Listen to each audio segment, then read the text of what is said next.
there, Solopreneur Challengers! Welcome to this lesson and I hope marami kang natutunan ng mga tips and productivity hacks sa mga nakaraang lessons natin.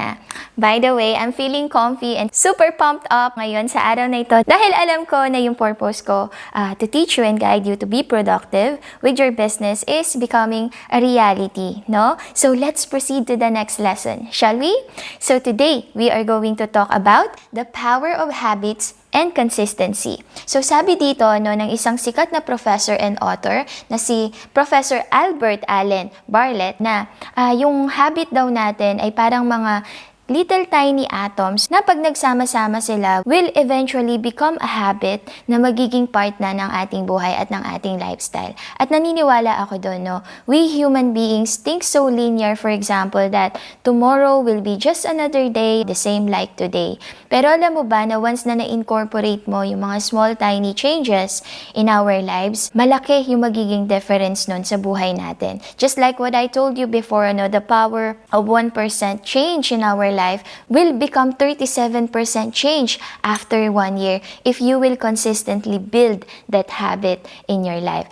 So pag-usapan natin yung isa sa mga nabanggit niya rito, no? Sabi niya dito sa libro niya, the compounding effect of the results that we get are from tiny changes that we do in our lives.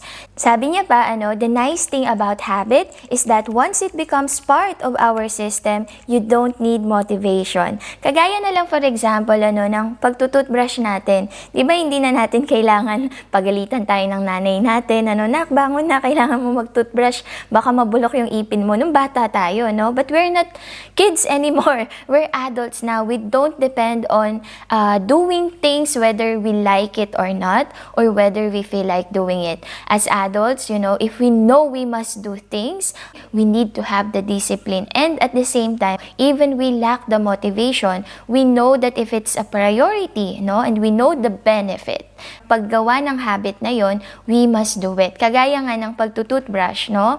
Dahil naging habit na natin siya araw-araw, 3 times a day or 4 times a day if you ate some snacks, we brush our teeth. Ganun din sa mga bagay na gusto nating gawin sa buhay na alam nating makakatulong sa success and growth ng personal development natin at ng business natin. Another example, for us to be productive is that we need to have this thing called social contract and personal contract. So let's begin with social contract. Ano ba yon? One thing that I mentioned to you earlier is using money to leverage, to push yourself to finish a certain deadline na itinalaga mo sa sarili mo. For example, one good thing that you can do is to give a bonus to your kasambahay or to your yaya or to your virtual assistant or social media manager, and you will tell them, I'm giving you like 5,000 bonus if hindi ko magagawa itong bagay na to. I do that with my brother Angelo. Like for example, I told you earlier that if I didn't finish filming the video, he has nothing to edit and he's always rushing me to finish my task. So I would tell him, sige, pag hindi ko natapos, you will have an extra bonus. And pag natapos ko, hati tayo. Okay, because we both get rewards. I finished the task, I was able to push into my limit, nagawa ko yung stretch zone ko, and then at the same time, he has a job to do, and he's well rewarded, kasi nakakakuha siya ng full 100 bonus if I fail to do my task, but if I did, and I was able to finish it on time, we will both get a bonus, which is 50-50. So, that's a social contract, guys, and it's so powerful, kasi talagang mapupush ka, to finish your thing on the allotted artificial deadline na tinalaga mo. Another thing is personal contract. And this is something that I have been practicing for quite some time now. Na kapag alam ko na meron akong tatapusin na task for today, I have to turn off my phone, and kailangan pagising ko sa umaga, hindi ko katabi yung cellphone ko kasi I noticed that when I wake up in the morning, una ko talagang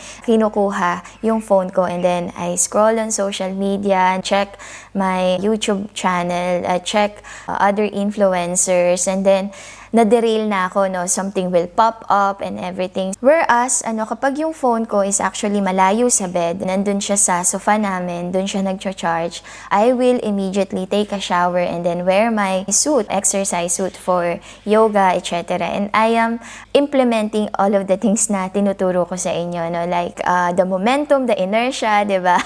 You will do little things, arrange your environmental management tasks sa iyong mesa to do the filming, etc. I will wear my fitness suit para I'm in the mood to do my fitness. I will immediately do 5 minutes task para I have the inertia to do bigger things, to keep moving, diba? So, kapag wala yung phone natin sa tabi natin, sobrang dami natin magagawa kasi minsan hindi natin nare-realize na lumilipas yung oras at ang dami palang nasasayang, no? 20 minutes, an hour, 3 hours ka nang nandun sa phone mo, nanood ka ng 1 hour vlog, and hindi mo na natatrack yung mga oras na nawawala sa'yo. So, there you go. Tandaan mo yung dalawang tips na yan, social contract and personal contract, because once you commit to someone that you're going to do a specific task, you know you are liable, especially if money is involved. Okay? At kasama na rin dyan yung personal commitment mo sa sarili mo that you are going to incorporate 1% atomic changes in your life, bit by bit, one single thing at a time per day. And you will realize that you're really progressing and moving forward. So another thing, na kapag may mindset ka at naniniwala ka na productive person ka,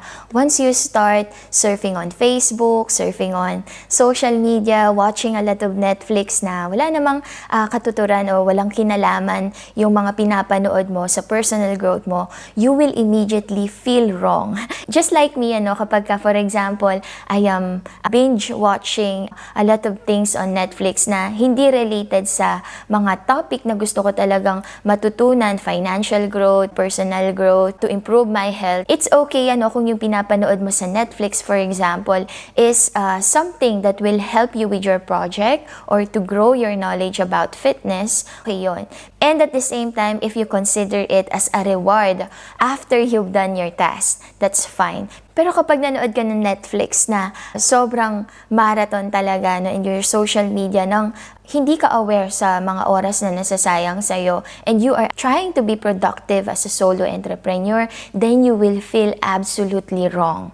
It doesn't feel good inside and you know that you're losing your track. So another example ko dito, if you believe that you are fit and you are trying to lose some weight and be healthy finally as a solo entrepreneur, and then you went for a holiday, nagbakasyon kayo sa Boracay, etc., then there will be this changes of diet, kasi madaling matukso sa mga food sa restaurant, like pizza, beer, cocktail, okay? I experienced this personally. But if you are trying 1% better every day, then the time will come, you will feel bad about the change of environment and change of diet that are threatening to derail you from the habit that you've already incorporated in your system. So, maraming mga tao, they will say, oh, I'm terrible with computer, hindi ako magaling dyan. I'm terrible with reading books. I'm terrible with my eating habits. Oh, princess, mahirap talaga para sa akin na aralin yung mga technical know-how.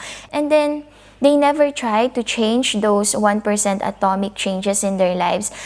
The danger with that, guys, is that as you live your life every day, nagkakaroon ka na nung tinatawag na from belief, nagiging reality mo na siya, nagiging fact na siya sa'yo. Even though before, nung una, never mo pa naman tinry, pero pinapaniwala mo yung sarili mo na hindi ka talaga magaling, hindi ka talaga techie, wala ka talagang oras, busy ka talaga, or let's say, hindi talaga siya part ng habit mo.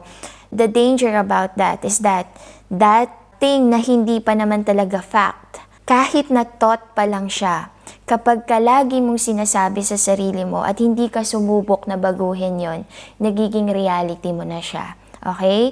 Nagiging fact na siya sa isip mo. That is why it's so important, guys, for us to discuss this thing na it's so difficult for uplines, for mentors, for coaches to teach discipline, habit, and lifestyle to their students, to their followers, because this is personal.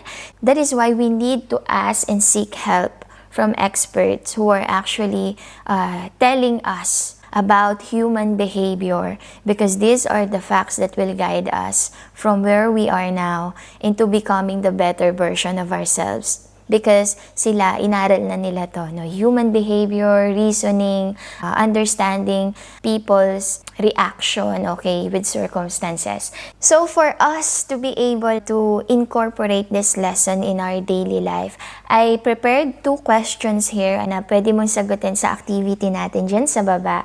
Okay, you need to ask yourself, what are the 3 things that would boost my productivity if I made them a habit? So for example, isa sa mga gusto mong maging dahilan para maging productive ka is magbasa ng libro. Okay? I always try to make sure that I have this book of the month challenge for myself. Again, personal contract, okay? Or social contract na rin with you guys. That's why we have our community. So I want you to show a book. Let's say I commit myself for 1 month of reading a book to boost my productivity, and I want reading books to be part of my daily habit from now on. So i-post mo yan sa ating Facebook group community. Or another thing is that give yourself 3 things. Or another thing is that from now on you will start blogging, telling your community, for example, about your progress and growth dito sa ating community. So you share it in our group of Solopreneur lifestyle productivity guys out there. And then at the same time, i-share mo siya sa community mo. So through that, napapractice mo na siya dito sa community natin, nagkakaroon ka pa ng content to share behind the scene of your lifestyle with your community. So, another tip na gusto mong i-change sa habit mo is maybe you will start incorporating 1% changes in your life. Like, from now on, maybe magyo-yoga ka na, mag-meditate ka na, no? You will start eating healthy options of quality food sa iyong diet because now you realize that as solo entrepreneur, we need to take care of our body because we cannot benefit with the wealth that we're building if we are dead, okay? So, we need to understand that the 1% change that we do in our life, guys, is hindi kailangang pangmalakasan agad, okay? Remember the topics that we discussed earlier on. We shouldn't wake up the big troll in ourselves, okay? Yung lazy troll in our body. Kailangan, meron lang maliliit na changes na hindi ka magkakaroon ng fear para immediately gawin mo yung malaking pagbabago na yun sa buhay mo. Small little steps, okay? 1% every day will create a remarkable change and impact in your life. So I hope na na-enjoy nyo yung lesson today. The next lesson that we are going to talk about is what I call the power of productive downtime. Okay? So, mamaya magagawa mong matutunan yung difference between multitasking and making good use of your productive downtime. So, I can't wait to see you in there, and bye for now.